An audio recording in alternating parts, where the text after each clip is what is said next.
Okay. Wow, that was fast. Proverbs chapter 28. I'm a little late today. Well, a lot late today, but let's do it. Proverbs 28, New Living Translation. Please share, tag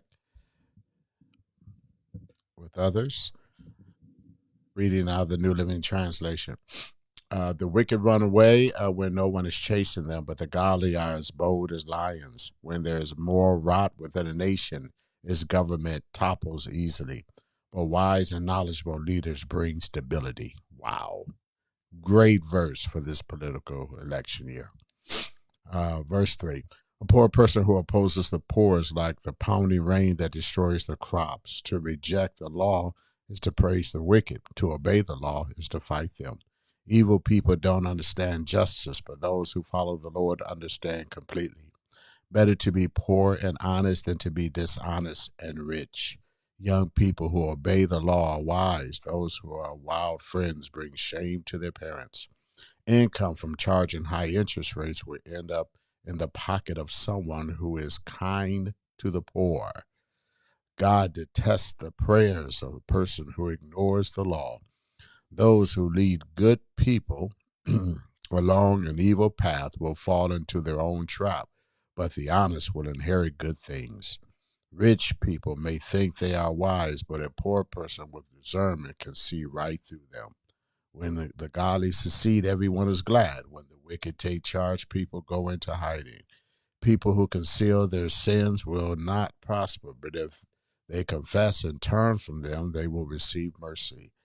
Blessed are those who fear to do wrong, but the stubborn are headed for serious trouble. A wicked ruler is dangerous to the poor as a roaring lion or an attacking bear.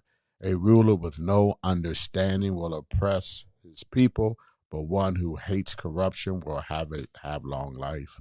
A murderer's tormented conscience will drive him into the grave.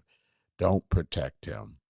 The blameless will be rescued from harm, but the crooked will be suddenly destroyed. A hard worker has plenty of food, but a person who chases fantasies ends up in poverty. The trustworthy person will get a rich reward, but a person who wants quick riches will get into trouble. Showing partiality is never good, yet some will do wrong for a mere piece of bread.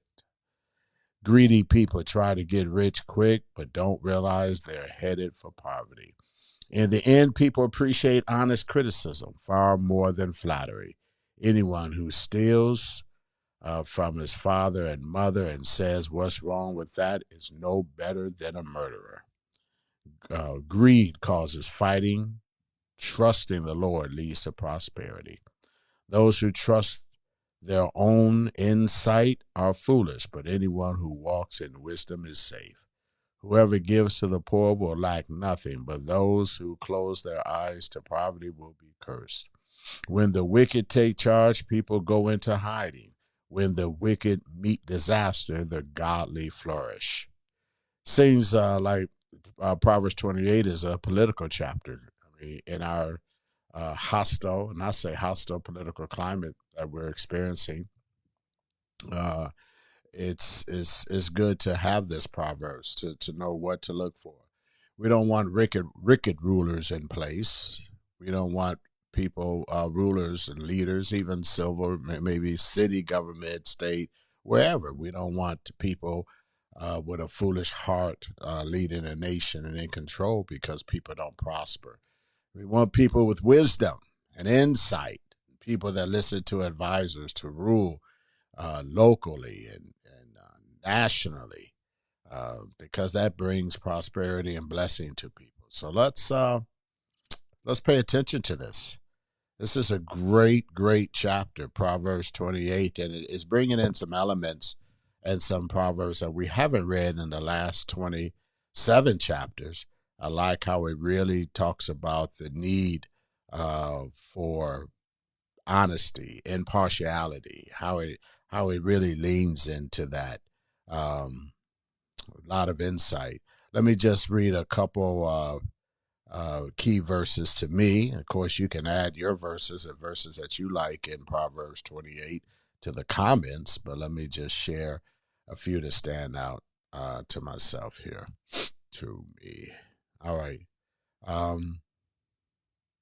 Verse 2. When there is moral rot within a nation, its government topples easily, but wise and knowledgeable leaders bring stability. I mean, I love that verse. Um, Staying in that same vein of government and law and justice, verse 4. To reject the law is to praise the wicked. To obey the law is to fight them. There's nothing wrong with submitting to laws and edicts and commands of our nation, as long as they don't violate the law of God.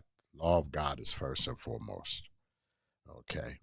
Young people obey the law are wise. There's a law again. Those who with wild friends bring shame or dishonor to their parents. All right. One more.